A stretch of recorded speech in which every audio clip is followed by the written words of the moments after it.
O Salmo 106 apresenta uma relação dos pecados do povo de Israel, das ingratidões, das desobediências, das deslealdades do povo de Israel para com Deus. Deslealdades que haviam acontecido no passado e também estavam acontecendo no tempo presente, quando esse salmo foi escrito.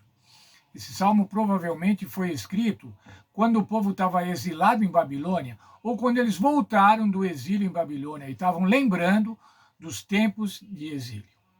Veja lá o Salmo 106, eu fiz aqui um resumo dos temas que ele apresenta. Pecamos como os nossos pais, cometemos iniquidades, andamos perversamente. Quais foram os pecados dos pais das gerações passadas que a história estava registrando? Não atentaram para as maravilhas do Egito, foram rebeldes junto ao Mar Vermelho. Eles também viram a abertura do Mar Vermelho e viu como o Mar Vermelho fechou-se para cobrir os seus inimigos, destruiu os adversários. Rebelaram-se contra Moisés e Arão, fizeram o bezerro de ouro, praticaram a idolatria. Adoraram em Baal Peor, reclamaram em Meribá. Lembram pela falta d'água? Viemos aqui morrer no deserto. Será que Deus ainda existe? Deus ainda está conosco? Era essa o clamor daquele povo rebelde. Adotaram costumes e cultos de outros povos. Sacrificaram filhos aos ídolos em Canaã. Vejam, irmãos, que decadência espiritual, que práticas religiosas terríveis, a ponto de sacrificarem filhos aos ídolos cananeus. Eles foram derrotados, por isso eles foram derrotados e humilhados pelos inimigos. O escritor do Salmo agora estava lembrando de tudo isso e fala assim, olha, mas nós estamos fazendo igual, ou nós estamos fazendo pior. Veja, por favor, o texto da nossa lição. A lembrança dos fracassos históricos de Israel no Salmo 106 é parte integrante da confissão de pecados e do reconhecimento de que os israelitas, no período desse salmo, não eram melhores que os antepassados. Eles sabiam tudo o que os antepassados haviam feito de mal, mas estavam repetindo a história.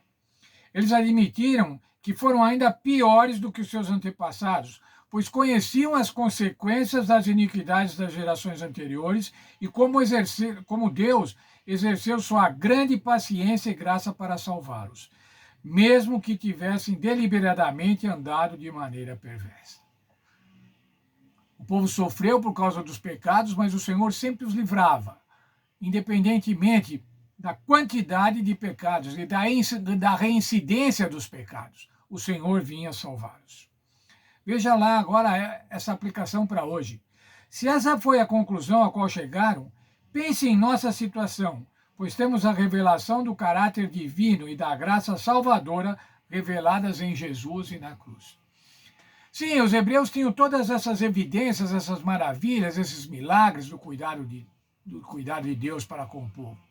Mas nós hoje, irmãos, temos a convicção, a certeza, o registro histórico de que o Senhor Jesus veio aqui e morreu para nos salvar.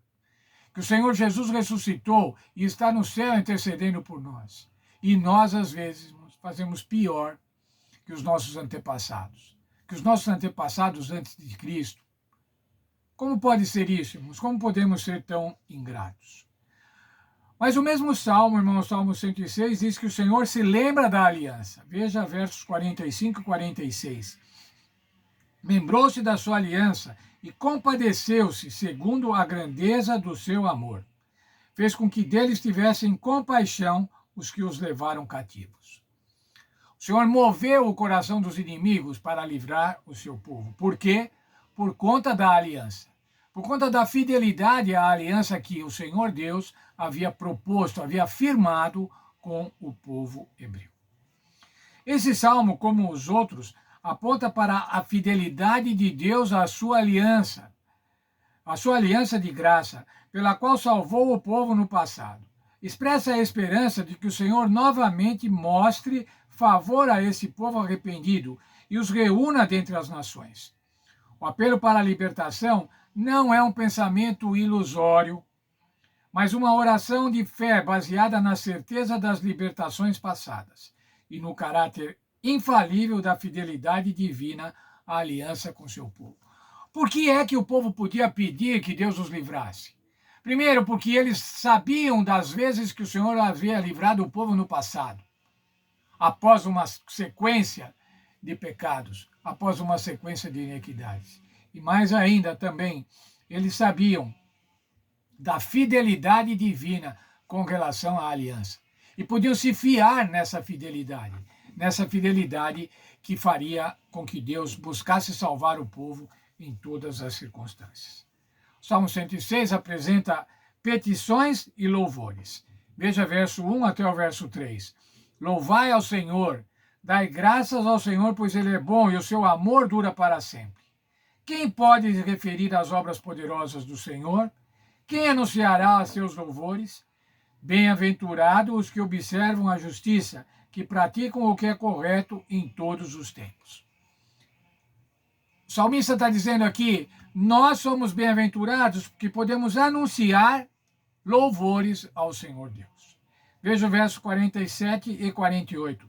Salva-nos, ó Senhor nosso Deus, e congrega-nos entre as nações. Nos traga de volta das nações, para que rendamos graça ao teu santo nome e nos gloriemos no teu louvor. Bendito seja o Senhor Deus de Israel, que de eternidade em eternidade todo o povo diga amém, louvai ao Senhor. Nessa confissão, nessa lembrança dos erros passados e nessa confissão dos erros presentes, eles podiam chegar e dizer, louvai ao Senhor. Qual é a boa notícia do Salmo 106? O amor inabalável de Deus e a sua fidelidade e aliança sempre prevalecem sobre os pecados do povo. A fidelidade de Deus sempre se sobrepõe aos pecados do povo. Veja versos 8 a 10. Não obstante, quer dizer, ainda que levando em conta os pecados, ele os salvou por amor do seu nome, para fazer reconhecido o seu poder. Repreendeu o mar vermelho, e a esse se secou, conduziu pelas profundezas como por um deserto. Livrou das mãos daquele que os odiavam, remiu-os da mão dos inimigos. Essas eram as obras de Deus, abençoando o povo, para que o povo tivesse a salvação. Veja agora ainda os versos 43 a 46. Muitas vezes nos livrou, mas eles provocaram com o seu conselho e foram abatidos pela sua indignidade. Contudo, atentou para a sua aflição e livrou e ouviu o seu clamor. Lembrou-se da aliança, compadeceu-se segundo a grandeza do seu amor. Fez com que deles estivessem compaixão os que o levaram cativos. Veja, irmãos, que belíssimo verso. Lembrou-se da sua aliança e compadeceu-se segundo a grandeza do seu amor. Ele não se compadeceu por causa dos méritos do povo, mas ele se compadeceu por conta da aliança. Qual era a aliança? Era a aliança para salvar o povo. Aliança para dar ao povo um final feliz. Verso 13 de 106, do capítulo 106. Logo, porém, se esqueceram das obras de Deus e não esperaram pelos seus conselhos. Sabe, irmãos, é muito fácil a gente se esquecer das obras de Deus.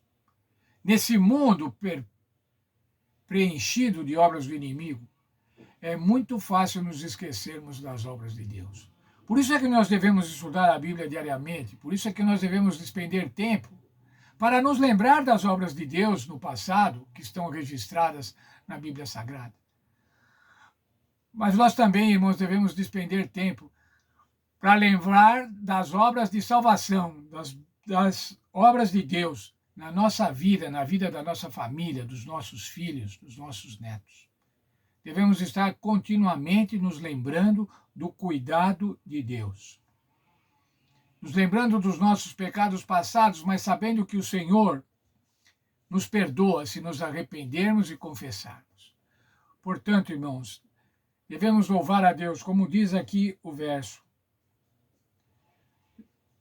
que acabamos de ler. Muitas vezes nos livrou, mas eles provocaram seu conselho e foram abatidos. Contudo, alertou a sua, ouviu o clamor, lembrou-se da aliança e compadeceu-se, segundo a grandeza do seu amor. O verso 47 diz assim: Bendito seja o Senhor, Deus de Israel e nosso Deus, de eternidade em eternidade. Todo o povo diga amém. Louvai ao Senhor. Eu quero louvar ao Senhor e quero que cada um de vocês também louve ao Senhor. Louvar ao Senhor por conta dos feitos que Ele executou na nossa vida, executou no passado, executou na nossa vida no presente, tem executado no presente e certamente vai executar no futuro. Louvai ao Senhor.